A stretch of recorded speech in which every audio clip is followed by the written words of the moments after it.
Raj TV நேயர்களுக்கு வணக்கம் and welcome to the show நடிகர் திலகம் சாவித்ரி. நம்ம நிகழ்ச்சியில் சாவித்ரி அவர்களுடைய திரை பயணத்தை பற்றின பல சுவாரஸ்யமான விஷயங்கள் தான் பார்த்துட்ருக்கோம். இன்றைக்கி நிகழ்ச்சியிலையும் உங்களுக்காகவே இன்னும் பல அற்புதமான விஷயங்கள்லாம் காத்துட்ருக்கு. வாங்க நிகழ்ச்சிக்குள்ளே போகலாம்.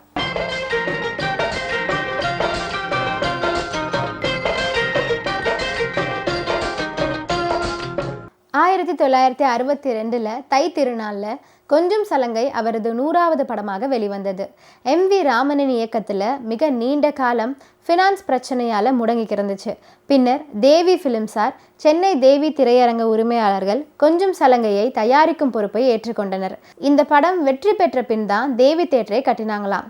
மேகலா தியேட்டரில் வந்த முதல் திரைப்படம், முதல் நிகழ்ச்சிக்கு பரிசெல்லாம் கொடுத்துருக்காங்க.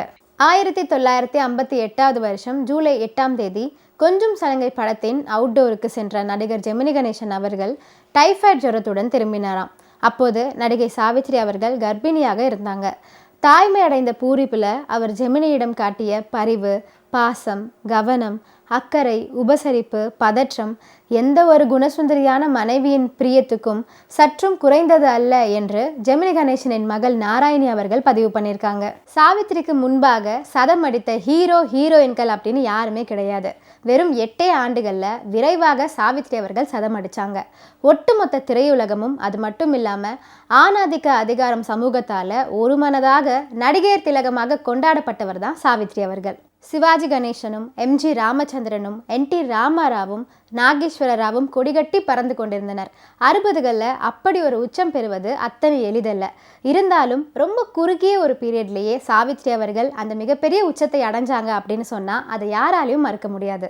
கலையின் மீதான ஆர்வமும், அதை உரிய வகையில் வெளிப்படுத்தி ஆக வேண்டிய சுய முனைப்பும், அளவிட முடியாத ஆற்றலும், உச்சம் தொட தேவையான மிக கடுமையான உழைப்பும் சாவித்ரியின் பக்கபலங்கள். தென்னக சினிமாவில் நீண்ட நெடிய காலம் நீடித்து நிலைத்து நிற்க அவை கண்டிப்பாக உதவின அப்படின்னே சொல்லலாம். ஜெமினி கணேசனும் துவக்கம் முதலே சாவித்ரிக்கு அருமையான கதாபாத்திரங்கள் அமைய ஆலோசனை சொல்லியிருக்காரு அப்படின்னும் சொல்லியிருக்காங்க.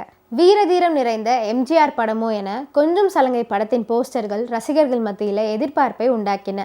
முழு நீள ஆக்ஷன் மற்றும் கவர்ச்சி ஹீரோவாக காதல் மன்னன் ஜெமினி கணேசன் RS மனோகருடன் மோதும் சண்டை காட்சிகள் படத்தில் பிரமிப்பை ஏற்படுத்தின. நாதஸ்வர வித்வானாகவும் கைத்தட்டல்களை பெற்றவர் ஜெமினி கணேசன் அவர்கள். டிஜிட்டல் தொழில்நுட்பத்தில் தயாராகி வெளிவரும் தகுதி பெற்ற பிரம்மாண்டமான வண்ண சித்திரம்தான் கொஞ்சம் சலங்கை. 1960க்கு முன்பே 40 லட்சம் செலவில் உருவானது. தமிழ்நாட்டு கலாச்சாரம், சங்கீதம், நடனம், நாதஸ்வர இசை ஆகியவற்றை முத்து மணிகளாக கொண்ட ராஜாராணி கதை. தீப்பற்றி எரியும் அரக்கு மாளிகையில் நடக்கும் கத்தி சண்டைகள் இன்றைக்கும் ரசிகர்களை மெய்மறக்க செய்யும். நடிகர் திலகத்துக்கு மட்டுமில்ல, தமிழ் சினிமாவுக்கே பெருமை சேர்த்து கொடுத்தது தான் இந்த கொஞ்சம் சலங்கை திரைப்படம். இன்றைக்கி நம்ம நடிகர் திலகம் சாவித்ரி நிகழ்ச்சியில் பல சுவாரஸ்யமான விஷயங்கள்லாம் நான் சொன்னேன். இதெல்லாம் கேட்டு ரசிச்சிருப்பீங்கன்னு நினைக்கிறேன். இந்த நிகழ்ச்சியை தொடர்ந்து பாருங்கள். நன்றி, வணக்கம்.